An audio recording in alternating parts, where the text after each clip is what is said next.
So, Kari Anne, you want to give us some stories about how your life started? What did life look for you as a young child?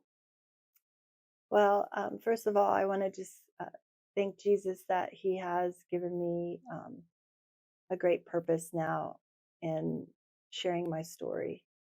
And my story began, I believe, when I was around 4 years old. Um, my parents were fighting at a pool party, and a neighbor um, lured me to a garage and he molested me.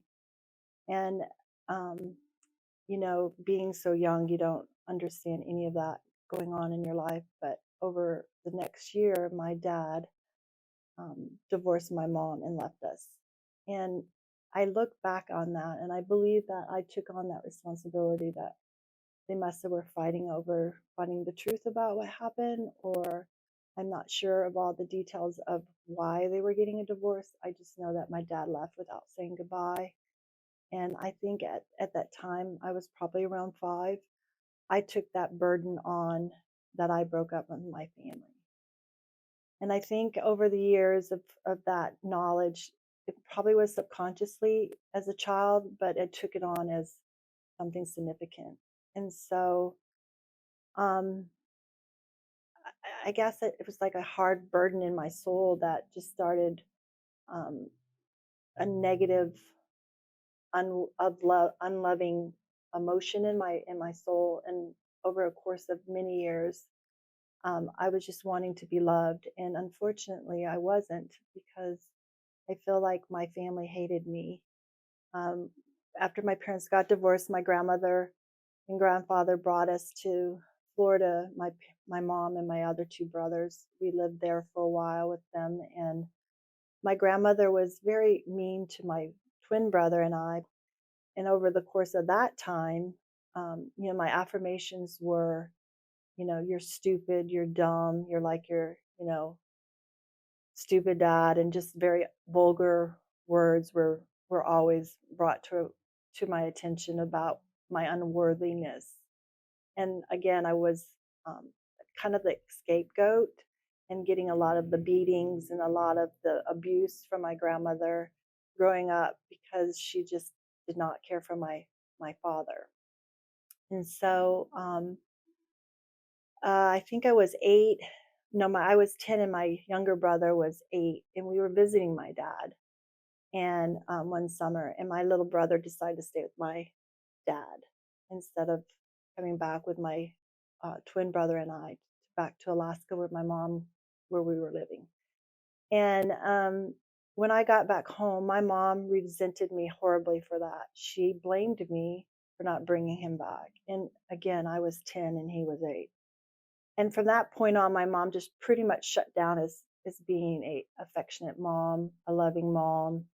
She just did the necessities to keep me alive as a child until I was around, I think around a young teenager. And I just had enough of the abuse and just the neglect of emotional neglect, and any kind of physical love, nothing was given to me through that time. So I started babysitting these ladies who were not being faithful to their husbands. And one of those ladies, she was playing softball. And so I would take her children to the softball field, and there was a gentleman there that would start commenting about how beautiful I was and how, um, smart I was, and just in conversations. And he really like wooed me, if you will. And I like that attention. I never had that attention before.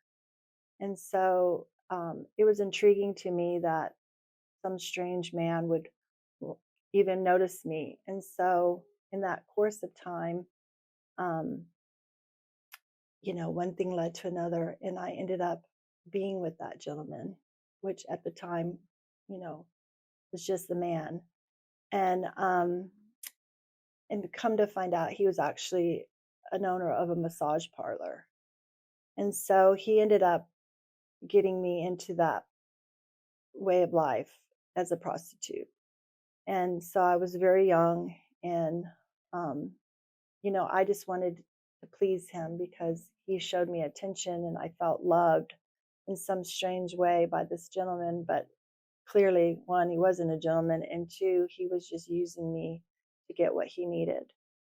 And so I was involved in his massage parlor for a few years. And um, over that course of time, looking back at my childhood at that particular phase of life, it was trauma after trauma after trauma after trauma, and it became kind of a normal way of life for me because I just lived in trauma. And I had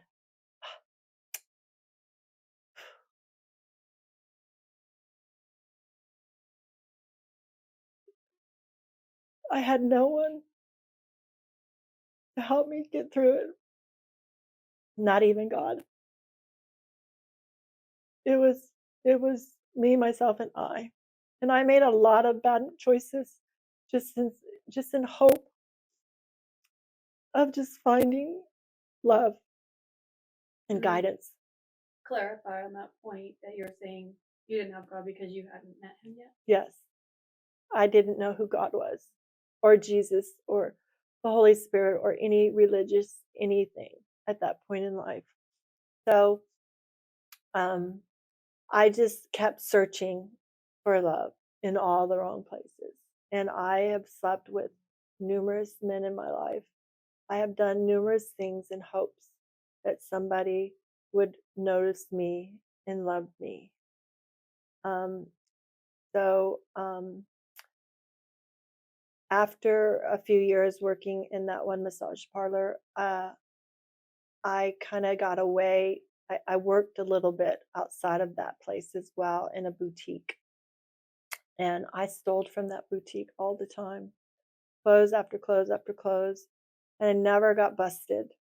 And I just remember looking in the mirror one day going, does anyone know I exist? And it was just really hard for me to recognize that, looking back on my life, it was just such a very isolated, um, hollow, no emotions, just existing through life kind of life I lived. And so I remember that the boutique I was working at, they had a boutique in another city called Fairbanks, Alaska. And so they needed help. So I thought it was like a way for me to get away from the brothel and the prostitution and all that kind of crazy that was going on in my life. So I left and I went up to Alaska and I worked in this boutique up there to try to help save it and get it going again. Well, in walked this beautiful Black woman named Mama Ruth. And Mama Ruth, again, she did the same thing that the other man did. She wooed me, told me how beautiful I was, how smart I was, how talented I was, how all these amazing things I was that I've never really been told before from a woman, because my mother and grandmother, you know, had nothing good to say to me growing up. So, of course, I was gravitated towards that kind of affirmations. And so one thing led to another. And next thing I know, I'm now wooed into her quote brothel. She is a madam who has a brothel in Fairbanks. So I went from one brothel in Anchorage to another brothel in Fairbanks, Alaska. And so there again, I was caught in that kind of lifestyle. And for those people that don't understand that kind of lifestyle, people go, what is the difference between sex trafficking and, prostitution? And sex trafficking is when you're promised to do, you're signing up to go do something. And once you get there, it's totally what a different approach, meaning like, oh, I want to be a model. So you think you're going to go model, and yet you're going to go sell your body. Prostitution is um, when you get sucked into wanting to please and love someone, that you'll do whatever they tell you to do. Basically, they control you, and then they set you up to fall into their plan to manipulate you and to get you where they want you, which then you're stuck in that world. And it's very difficult to get out because they control you so much and they keep you isolated that you physically all sometimes can't get out. So for me, being in that brothel, it came down to New Year's Eve. Um, I was at a club, and the madam's husband called me back in the day, which was far long ago. They didn't have cell phones, so they called the bar and asked, for the ladies. And so I told them I wasn't coming back home to service a gentleman. And I say gentlemen, but men. And so, anyways, he came and got me out, and he beat the holy crap out of me. I mean, severely, like really bad. And he had me still go home and service this guy. And luckily, the man was nice, and he did not allow me to do anything sexually. He just gave me money so I wouldn't literally be killed. And he went his merry way. And that night, I was woken by a dream that I was on a plane to get to as fast as I could. I told the pilot to hurry and make this plane go faster. I needed to get home. And then I was awoken by the madam saying that my mom was looking for me because my brother had died. And so that brother was the same brother that raped me years ago. In some crazy way, his death was actually um, my alibi to get out and to remain alive, because I do believe had I stayed in that brothel, I would have died there. So I packed up and I went back to Alaska, and we ended up going to my brother's funeral. He actually committed suicide at 16. And so I went to the funeral in Michigan with my mom and my stepfather.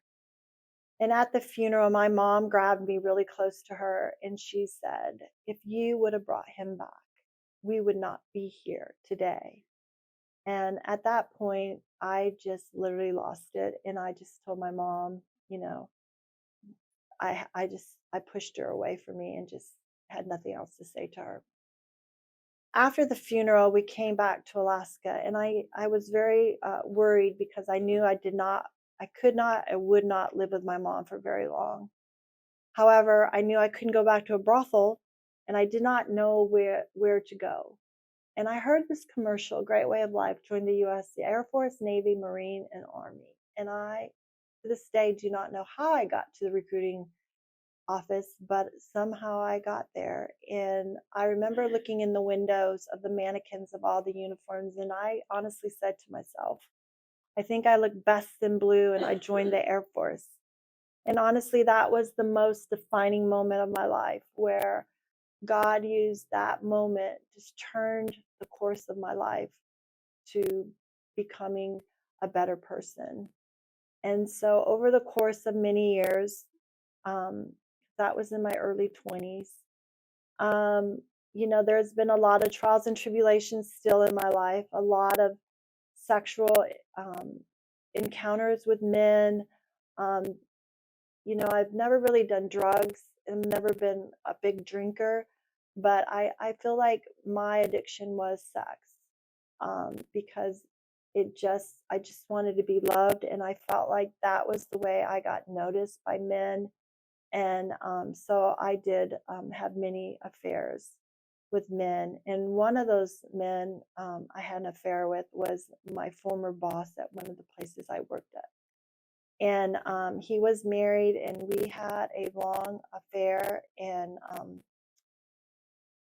one thing led to another. And I honestly just got tired of fighting all of this crazy life that I was living. And I decided to listen to a lie in my head that said, I know a way you can stop all this nonsense. And that is, you can kill yourself. So I attempted suicide, and I tried super hard to kill myself. Um, I literally decided I was going to shoot myself and take a bottle of sleeping pills. And the first gun that I paid money to get was a 38 caliber. It would have literally killed me. I was living in DC at the time, and it would have killed me. It would have blown me from DC to Texas. But unfortunately, or I should say fortunately, uh, that period of time when we were hunting for the gun, that guy got beat up and they took my money, and I never got that gun. So I had to save some more money, and then I ended up getting a little 32 Beretta, which I did use to try to kill myself. And I actually shot myself in the heart and took a bottle of sleeping pills. And the sleeping pills actually saved my life because it slowed my blood flow down until they actually found me and got me rescued to the hospital. And I was had surgery, and I was put in a psych ward for about 30 days because I guess in DC it's just against the law to try to kill yourself. So my family came because they had to, and they blamed me. They got mad at me for trying to kill myself because of my brother and what he did to our family. How could I do this to our family?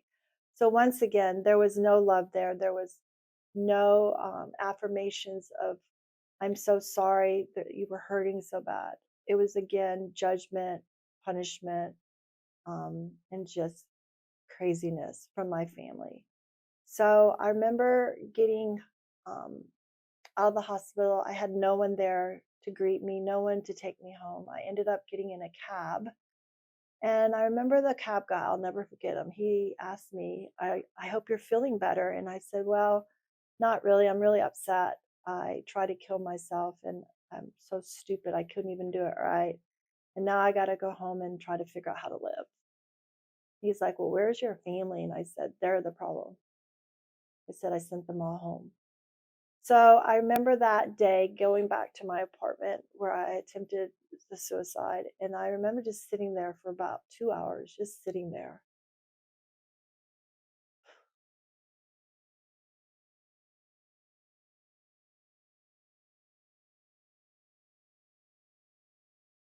Not knowing God still, just wondering what is going on with my crazy life and feeling so empty and hopeless, knowing that I have to choose to live and I don't want to live, I want to die, but how do you overcome that kind of attempt?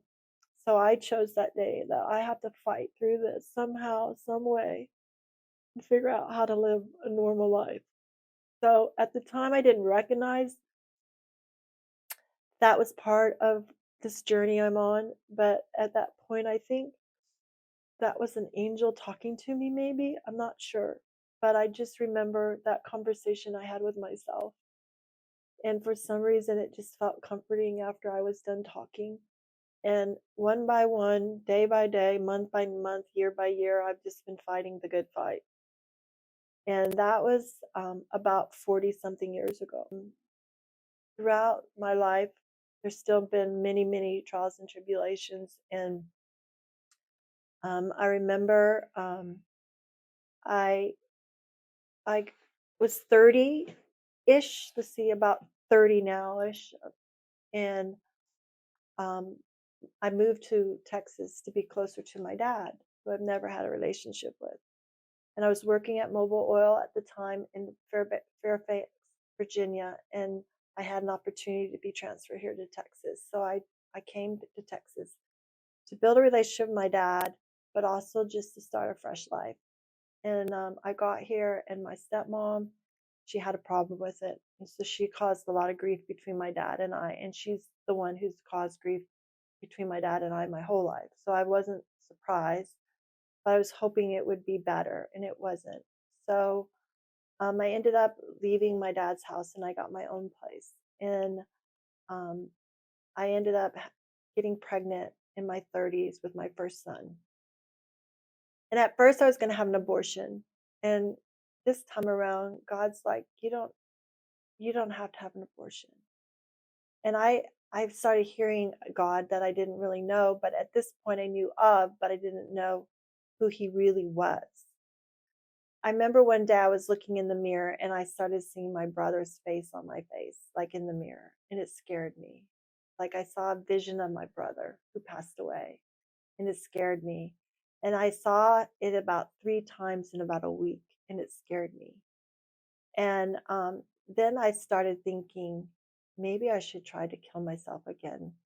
Maybe there's a reason why. Maybe I'm supposed to die. And so I was kind of in this battle, and I didn't understand it at the time. But it scared me enough that I called Charter Hospital, which was a mental health facility here in Texas. And I told them about my past trying to kill myself. And I told them that I'm seeing my brother who passed away. I'm seeing him in the mirror when I look in the mirror, and I'm having tendencies of wanting to die again, but I'm fearful. And so they asked me this question: do we need to send someone to get you now, or can you wait to 8 o'clock tonight? We have an opening for an appointment. And I laughed because I thought that was so funny that I finally had an opportunity to make my own decision. And I said, no, I'll be fine. I can take the 8 o'clock appointment. And I took that appointment, and I met a woman named Pam Bowling. And she became my counselor. And she became like a very important person in my life. And through a series of some sessions with her, we recognized I needed to be in a program called STAR. And it was Sexual Trauma Assessment Disorder and Recovery. And she said I had a lot of trauma and I needed some help. And she was a Christian, and she said, God is starting to bring forth all of your memories. And that was the first time that I really recognized that there's a God and there's a Jesus. And so she started explaining it all to me. So I went through this program. I was working at Mobile. They were able to pay for it all. It was a miracle. So in that program, I discovered a lot of what I just told you, but even more so that I haven't said in that program, which was 2 months. I was in for 2 months in that program, and it was in-house program, which was another blessing that I was able to take work off, and it was just everything was covered for. I mean, I didn't pay for anything. And so I think that was the first time in my life that I felt like someone loved me and was helping me get healthy. And in discovering that, once I got out, I recognized I wanted to meet Jesus. So I became a believer at Fellowship Church when I got out. And Ed Young was the pastor, and yeah, I accepted Christ in that church. How old were you at this point? I was 31 when I accepted Christ. Yes. So I accepted Christ, and then when I turned 33 is when I got pregnant with my first son. And so again, the devil's like now on me, and he's like, you need to abort him. And I'm like, no, I don't. And so I called Pam Bolin, my therapist. I said, I'm pregnant. And I said, I made an appointment to abort my baby. And she said, you don't need to do that. You don't have to do that. I go, oh, I don't? Oh, good. Okay. So again, my whole life, I never had choices. I never had a voice. I never had anything good. So I always thought that that's how I'm supposed to be still living, and recognizing, no, I do have a voice. I do have, I have decisions that I can make, and it's okay to make them, and I won't be hurt because I make the wrong one. So I was learning over that period of time. So all that to be said, I had my sweet baby. His name is Justin. He's an amazing son. He's 30 now, and God used him in such a mighty way. He taught me how to love and to be loved. And it was the most beautiful time in my entire life. It was finally something good, a good decision and a good period of life. And so he was born, and I have loved every day of his life. And he's a good guy. And I'm so grateful to have Justin in my life. And in doing so, I also, being a new believer, I was in a Bible study, and I was just learning more about who Jesus is and the Holy Spirit and the Trinity. And I was just explaining all that. And Justin went with me to all the Bible studies. He was just a part of me, and he just grew with me. It was a special, great bond. And then one time I was doing this Bible study called Peace from Pieces, and I met my ex-husband. He was also a teacher there, and we fell in love. And and discovered each other in that program. And we both came from divorced families, and we were both broken at the time, but unfortunately we didn't recognize that that wasn't really healthy to start a life with two broken people. But unfortunately, a lot of people do that, and we were one of them. And so we did date for a year, and he did ask me to marry him. And God broke us up 4 times. And looking back, I believe God was trying to protect me, not because of Kyle being a bad person, um, but because he wasn't. We weren't healthy enough for each other, and we both were broken, and we needed counseling so that we could be better for each other. And looking back, I take full responsibility of my part of why our divorce ended, as well as, you know, there was a lot on his side as well. We did the best we could with what we had, but unfortunately, it wasn't good enough because there was a lot of trauma in our 20-year marriage, a lot of abuse, a lot of just ugly things on both parts. And but in doing so, we lost 3 babies, trying to create more of a family together. And we ended up finally conceiving Austin, our son, and um, he's now 24. And um, he was a big part of our lives that I'm proud of. There was a lot of trauma in our family, and so the children, unfortunately, in broken families, of dysfunction families, I should say, there is trauma. I'm not going to deny it. And so there is a lot of sadness being the mother to Austin, and but I wouldn't trade him in that whole life. He's a part of who I am, and I'm proud of him now. And it was a lot of trauma, um, trying to have a healthy relationship with him and my ex-husband and Justin. But looking back, when you're broken, you do the best you can. And so um, there's a lot of regret there, and a lot of missed opportunities there that I had to ask God to forgive me on. And I pray that my children will forgive me for my part, and I forgive their dad. And so that's just a part of that part of my life that, um, again, more trauma. So now I'm divorced, and looking back on more of the trauma in my current years, um, I'm now a Christian, and I ask God, many times, like, were you there? Were you not there? You know, where did you stand with my choices that I made growing up? And he really didn't answer too many of those questions for a long time. And over the course of again just trying to figure out life, now I'm divorced, and again, I'm still not living Christ-like, and I'm still struggling. I'm still being judged. I'm still being unknown. I'm still being isolated, and something is still missing in me, and I'm not feeling worthy enough. Now, I am a big lover, and I will tell everyone on this planet that you are worthy to be loved by Jesus. No matter what you've done, no matter what you're going to do, Jesus will always love you. He will always forgive you. He will hold us accountable. He will, direct us. He will give us wisdom, and he's like a father. He's going to discipline us when we're doing wrong, but he's going to always be there, and he's always going to love us. Well, that's hard for me to take because my dad was none of that. And so for people to tell me that, yeah, right. So I think that's where I struggled a lot with Jesus at first, is that, well, my dad did none of that. He was the opposite.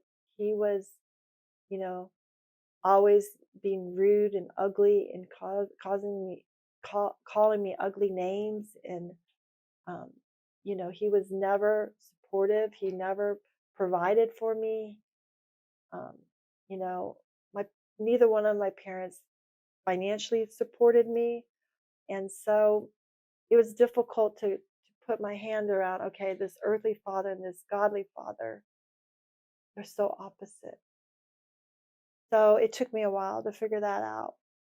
And so over the course of, again, more trauma and more bad decisions on my part and on other people's part, I just kept, I felt something stirring inside of me that maybe one day somebody would love me. Maybe.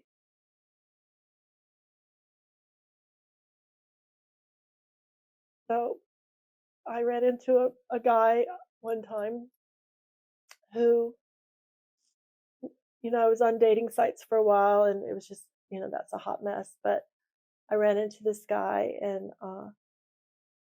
we hit it off immediately. And within a month, there was something special about us. And I really fell hard for this guy. And I thought the same. And he played me so well. And he did love me more than anyone I thought loved me in this world. But it was not truth. It was not truth. He manipulated and he played me well. And but what God did with this story, this part of the story, is that he allowed it to show me that if you could give your whole everything to this person, why can't you do that with me? If you can trust this guy on a motorcycle, if you can trust this guy, because our first date, I told this man everything about me, everything. And I couldn't understand why I did that. And then God later told me, because I wanted you to see that there is nothing you have ever done in your life that I have not been with you. I know all of what you've done from day one to now. Every detail, I've always been there with you. And if you can trust the man with all of that, why can't you trust me? And that's what I started hearing from God, dating this man. And in doing so, it was a 3-year relationship and it was not good. It was extremely toxic. And I became a prodigal daughter in that I walked away from God so I could be with this man who was not a believer and unfortunately was not a healthy person to be with. And he wore me out. He created me to be all that I have been my whole life, which was unworthy of anything good. And he played me so well that God had to rescue me. And that's what happened, is that one day God came and he rescued me. He literally took me from that person's house. And I promise you, I heard him speak, "Baby girl, we're done. We're never coming back here again. You will never have to be subjected to this ever again." And that was 2 years ago, and I haven't seen the person. I've texted him a couple times, but I have not heard his voice. I've not seen him in person because God shut it down.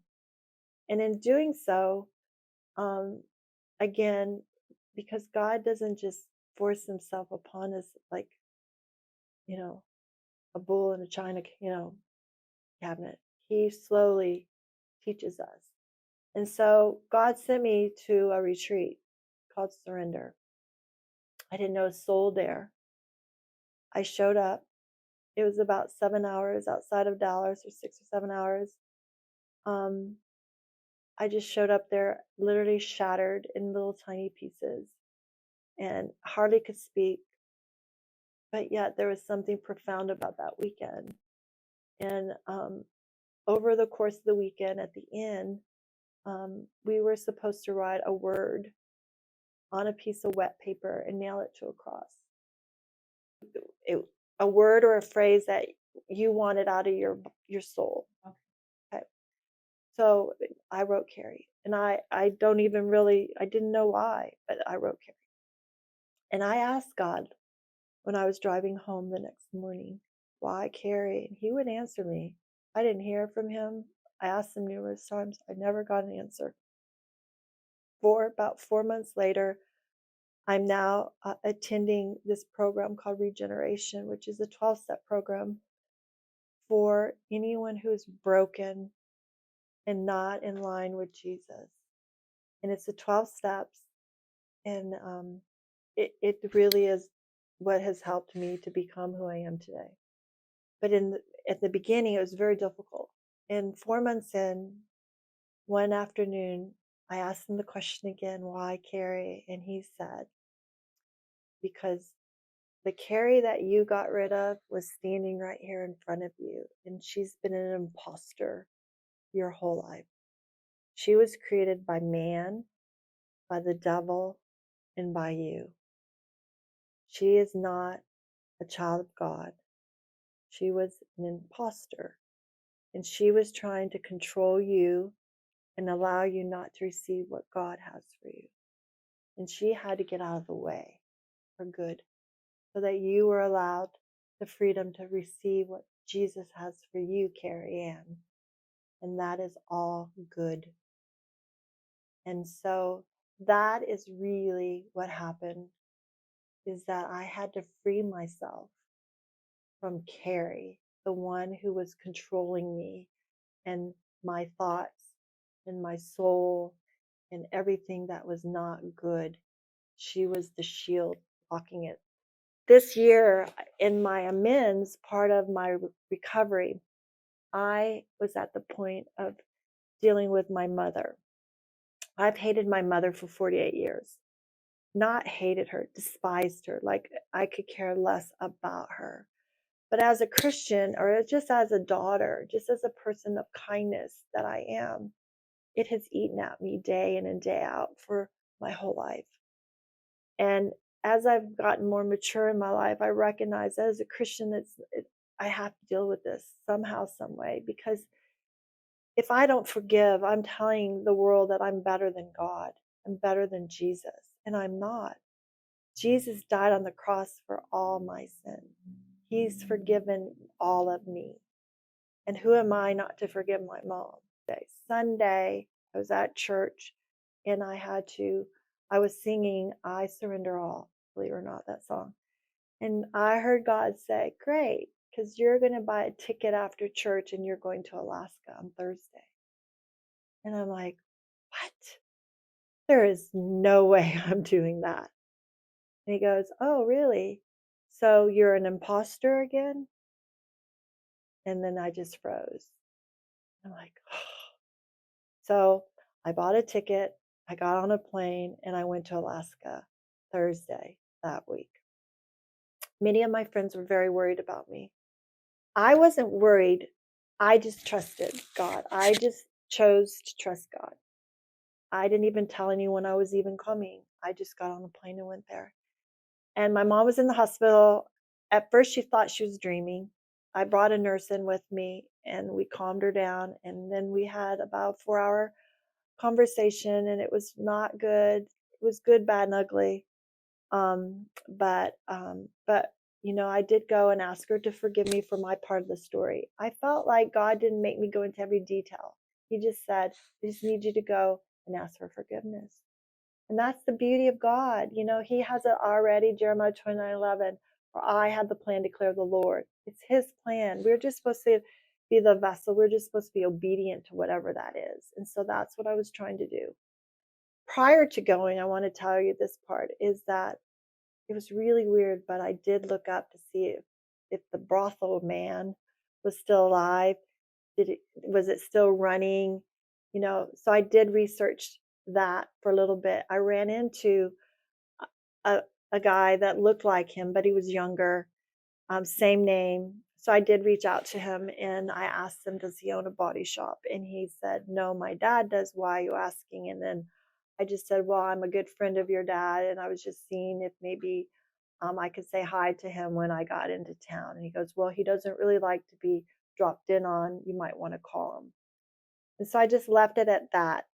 And so now I'm in Alaska, and that particular night, so I got in Thursday. So Thursday night, I got a ping from that guy, which was his son.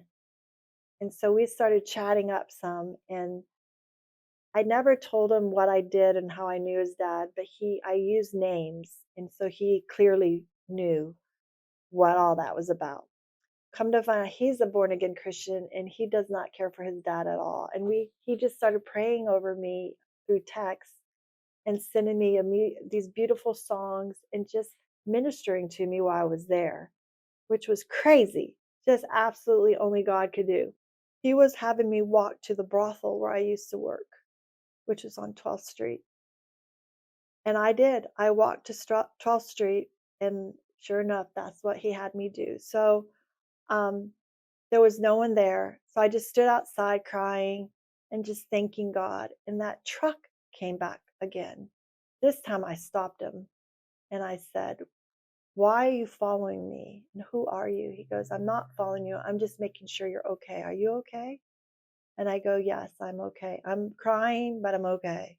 And then my Uber, because I called an Uber to come get me, I said, "That's my ride." And I got in the car, and this is what I heard: "Kari, I have walked every step you've ever walked your entire life, and I've always been on your side, making sure you're okay. Now, I can't make this up if I tried." So the story there is that had I not have been obedient to God and trusting him with everything I told him, I surrender it all to him, I would have not only missed out on being free from the guilt of not forgiving my mom for 48 years and being free of that, but he blessed me with being freed of a brothel in that whole story there. And he sent an angel in a white picket truck to tell me, "I've never been without you. I've always been there for you."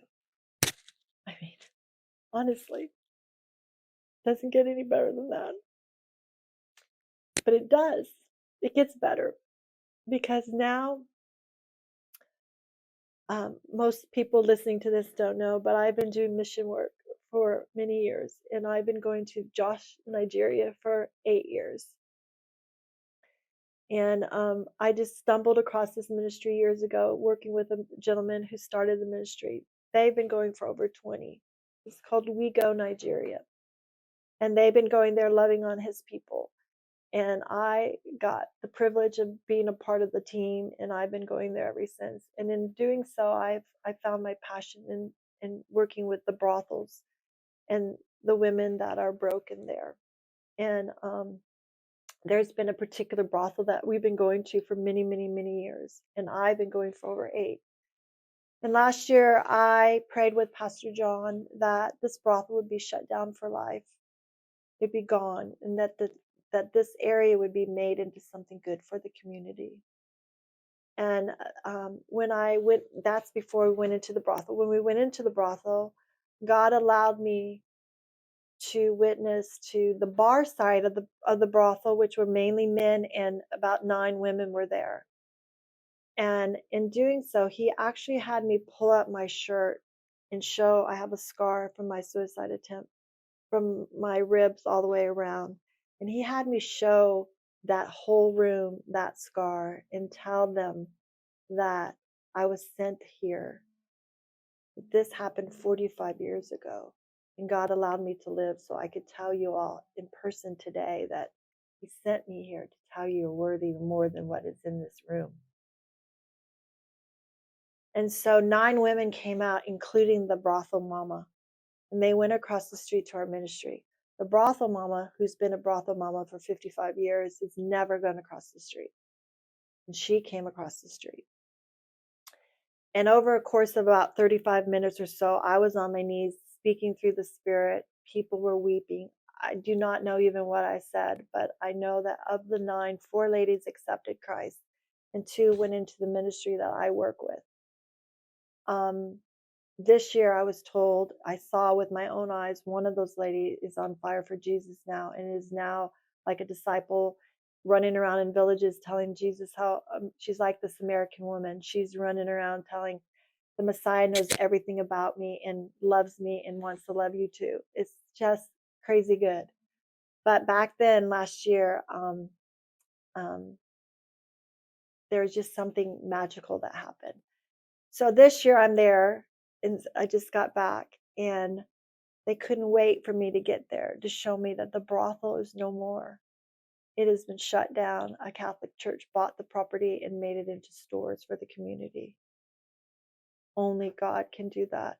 But he did it through a broken, traumatized little girl who'd never stopped fighting to find love and goodness in somebody who is Jesus. And through that, knowing my heart, knowing that a simple flip it, really, it wasn't even that, the words weren't even that great. Just shut it down. Just shut it down and make it into something good. And God heard my crying. And he rescued all those people, all those girls. But what's so beautiful about this story is that he really wanted one woman in that whole group of women to be free, and that is the mama. So God allowed me to be a part of witnessing to her this year. He took me to the madam, and he allowed me to speak to her for 3 hours about who she is in Christ. And no matter that she's been a mama for 55 years and doing despicable things, she's still worthy to be free. She's still worthy to be loved. And she's still worthy to be a child of God. She is. And she's worthy to be set free from all of what she's been involved in. But she has to do the work, and that is she has to ask God. And she did, and she accepted Christ. And she is set free. And so that is where I'm at now. I am now in Africa, sharing God's good and faithful and amazing love and hope, and encouraging people that need somebody tangible that they can touch and see and hear that God has not forgotten them, that God has not ever stopped loving them, and that God will provide and will give them a new life, and that they're worthy to accept it. I think that's the key. We get so wrapped up in our sin that we don't feel worthy. And so we believe that lie. You're not worthy enough. You're not good enough. You never will be. And God doesn't have any time for you. And that is the lie that I want whoever is listening to this video right now to understand. That is a bold-faced lie from the devil himself. There is nothing. Jesus' last words were, please forgive them. They do not know. I mean, the robbers, the thieves were on each side of him. God loves us all. Now, he's not always happy with our decisions. Yes, we have to ask for forgiveness. We have to turn our way. We can't continuously keep being the way we are. But once you feel loved by God, you want to honor him. You want to make him proud. It becomes a natural progression. It's like loving your parents, when you love somebody, you want to love them well. And that's what you do when you find Jesus. Your life changes. It doesn't happen overnight. And yeah, you still stumble and you still have trials and tribulations. It's just part of life. But you get Jesus to do it with, and he helps us get through it each and every day. So for me now, I surrender. Surrendering is not a one-time gig. It's a daily decision. You have to surrender your life daily to Jesus. And how I live my life now is I surrender daily, and I ask him daily for his assignments. Because you see, I believe that we were born to be disciples. We were born to be a part of God's kingdom. We're born to be a part, to go help him find the one. And so that's my message, is that Surrender your life to Jesus daily and then ask him, how would you want me to work today? What is my assignment today? It may be just to say hi to someone. It may be just to pray for someone. It may be, um, you know, anything and everything. I mean, big and little and everything in between. I promise you, every day God has something for you to do for the kingdom. And some of us are sowers, some of us are planters, some of us are waters. We each have a different um, um, desire, different motive to be a part of the kingdom. Not all of us can do the same thing because we can't. But each day we have different assignments. My assignments are different all the time. My new assignment is God has called me to go back to Africa. So in February, I'm getting on a plane and I'm going cold turkey to Africa. I'm going back to where we've been going for 23 years, but I'm going on my own and I'm going there to serve Jesus however he sees fit. I don't know where I'm going to be serving him. I just know there's many opportunities because we have many ministries there. But I'm trusting God with his assignments, and I'm believing that he has greatness for me to do for the kingdom, not for me, but for him. And so that's the key, is when you remove yourself from the equation, it becomes a lot easier to live because it's not about us. It's really about Jesus. And that's why God sent Jesus. He sent it. He sent Jesus to this earth to be a man for 33 years, to be a part of us so that we would understand that he understands us. He knows it's hard at times to serve a God that we can't, or Jesus we can't see or hear or feel technically. But I want to encourage you all to be still and know that I am. He is real. He does talk to us. He does see us. He does hear us. He does love us so much. But we have to do our part in just allowing him into our lives. And so for me now, my encouragement is, we get overwhelmed trying to save the 99.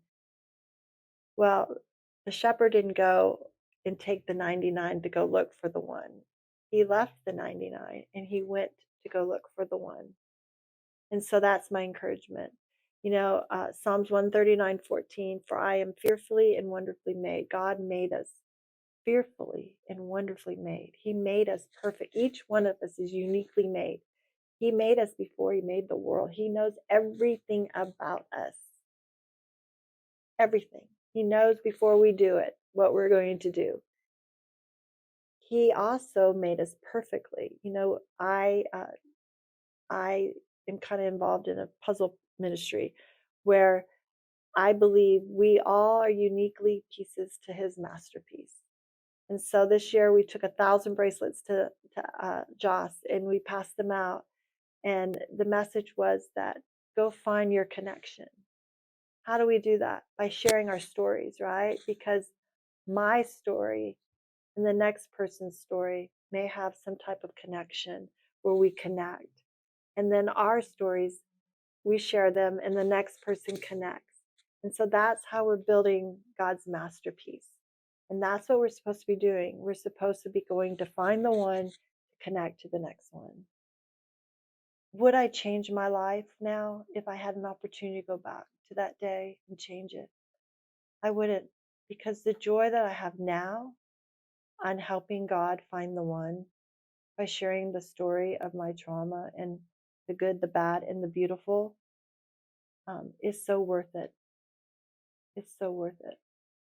And that I have the freedom now to be up for it. I have the peace in me. Like I have peace now, knowing that I am completely forgiven from my past choices. I will be forgiven from my future sin. But right now, I'm just at peace knowing that I'm in the purpose. I found my purpose. I found the will of God, and that is to use this broken story of redemption and transformation and grace and love and hope freedom that only God can do. So I am so grateful. And thank you for listening.